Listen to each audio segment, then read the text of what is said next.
La seule évocation du mot champignon et déjà l'imagination se met au fourneau. Coprin chevelu, cèpe ou bolet, seulement la dégustation peut virer à l'intoxication si l'on tombe par mégarde sur une amanite par exemple, alors rien de tel que des petits rappels. Alors que les chanterelles, c'est des plis. Il y a une épaisseur, c'est comme une jupe plissée si vous voulez.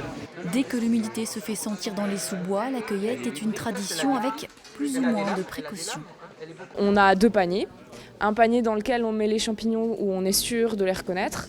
Et on a un panier dans lequel on met les champignons qu'on ne connaît pas. Et du coup, en fait, quand on a un doute, on regarde la taille par rapport à notre bouquin. Plutôt précautionneuse, Violaine, ce qui est loin d'être le cas de tous les cueilleurs du dimanche. Problème, les risques de confusion sont grands et depuis 15 jours, les intoxications sont légion. C'est un domaine qui est très mal connu en fait par le public parce que finalement les personnes pensent qu'ils connaissent ou que c'est la personne qui a accueilli à l'habitude et les connaît, ou ils pensent aussi qu'ils arriveront à les identifier à partir des photos. Et ça c'est une erreur vraiment monumentale. Que faire alors? C'est bien à cela que sert cette exposition. Donner des petits trucs. Il y a des petits trucs effectivement, comme par exemple pour un champignon qui est assez fréquent dans les prés, qui s'appelle le rosé des prés.